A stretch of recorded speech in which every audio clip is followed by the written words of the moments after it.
அந்த சர்வ வல்லமை, அவருடைய வல்லமையும் அவருடைய அதிகாரத்தையும் அவருடைய ஆளுமையும் நம்முடைய வாழ்க்கையிலே நாம் அனுபவிப்போம். அந்த மகத்துவங்களை மற்றவர்களுக்கு சொல்லுவோம். அதை அநேகருக்கு ஆசீர்வாதமாக இருக்கும்.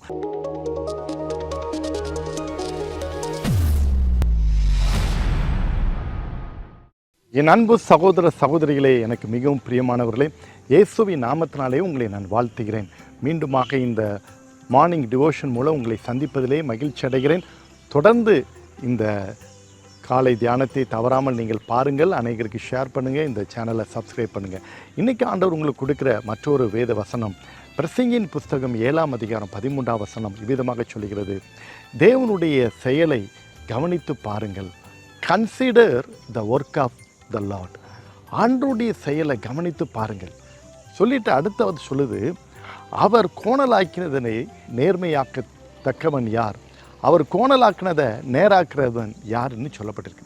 அதே இதை மாற்றி போடும்போது அவர் நேராக்கினதை யார் கோணலாக மாற்ற முடியும்? Consider the work of the Lord. ஆண்டவருடைய செயலை நம்ம கவனித்து பார்க்கணும்னு சொல்லப்பட்டிருக்கிறது. பிரியமானவருடைய தேவனுடைய பிள்ளைகளே, நம்முடைய வாழ்க்கையில் அவர் அபரிதமான ஏராளமான காரியங்களை அவர் செய்திருக்கிறார். ஆசீர்வாதமான காரியங்களை, நன்மையான காரியங்களை அவர் செய்திருக்கிறார். அதெல்லாம் மிகுந்த ஆசீர்வாதம், மிகுந்த பாக்கியமான காரியங்களாக இருக்கிறது. பிரியமான தேவனுடைய பிள்ளை, இயற்கையை அவர் படைத்தது பாருங்கள், எவ்வளோ பெரிய ஆசீர்வாதம். அது மட்டுமல்ல, அவர் நம்முடைய வாழ்க்கையில் செய்த நன்மைகள், நம்முடைய குடும்பத்திற்கு செய்த நன்மைகள், நம்முடைய கையின் பிரயாசத்தில் செய்த நன்மைகள் எல்லாமே பாக்கியமாக இருக்கிறது, நன்மையான காரியமாக இருக்கிறது. அந்த செயல்களை கவனித்து பாருங்கள். அவர் ஒரு காரியத்தை செய்தால் அதை யாரும் மாற்ற முடியாது.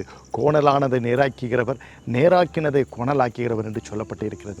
இதை சுருக்கமாக புரிந்து கொள்ள வேண்டுமானால் அந்த சர்வ வல்லமை, அவருடைய வல்லமையும் அவருடைய அதிகாரத்தையும் அவருடைய ஆளுமையும் அவருடைய மகத்துவத்தையும் இது குறிக்கிறது. அந்த மகத்துவத்தை நம்முடைய வாழ்க்கையிலே நாம் அனுபவிப்போம். அந்த மகத்துவங்களை மற்றவர்களுக்கு சொல்லுவோம். அதை அநேகருக்கு ஆசீர்வாதமாக இருக்கும். நாமும் ஆசீர்வதிக்கப்படுவோம், மற்றவர்களையும் ஆசீர்வதிப்போம். கர்த்தருடைய கிருபை கூட இருந்து வழி நடத்துவதாக. இந்த பாக்கியத்தை பெற்று அனுபவிக்கும்படி நாம் ஜெபிப்போமா? அன்பு நிறைந்த இயேசுசாமி, உம்மை நன்றியோடு துதிக்கிறோம், ஸ்தோத்திரிக்கிறோம். இந்த தியானத்தை கவனிக்கிற கேட்கிற உங்களுடைய பிள்ளைகள் ஒவ்வொருவருக்காக ஜெபிக்கிறப்பா. ஒவ்வொருவரையும் நீர் ஆசீர்வதியும் வழிநடத்தும். உங்கள் கிருபை கூட இருந்து வழிநடத்தும்படியாக நான் ஜெபிக்கிறேனப்பா.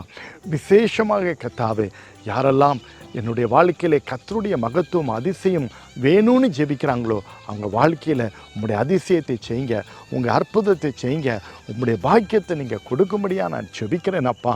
ஆண்டவரே, உம்முடைய மகத்துவங்களை நாங்கள் ஆண்டவரே கவனிக்க வேண்டும், அதை கன்சிடர் பண்ண வேண்டும் என்று சொல்லப்பட்டிருக்கிறேன். ஏனென்றால் உங்களுடைய அற்புதங்கள் ஆராய்ந்து முடியாதது, எண்ணியும் முடியாதது, அது யூகிக்க முடியாது, கிரகிக்க முடியாது. அப்படிப்பட்ட அற்புதங்களை, அதிசயங்களை நீர் உம்முடைய பிள்ளைகளுடைய வாழ்க்கையை செய்வீராக. அவருடைய மனமாற நீர் ஆசீர்வதிப்பீராக. உம்முடைய அதிசயங்களும் அற்புதமும் அவருடைய வாழ்க்கையிலே பூரணமாய் கிடைக்கும்படி நான் ஜெபிக்கிறேன்.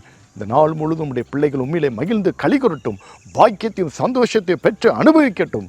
எல்லா துதி கன மகிமை புகழ் உமக்கே நீரேற்றுக்கொள்ளும். இயேசுவின் நாமத்தில் வேண்டிக் கொள்கிறோம் பிதாவே, ஆமென்.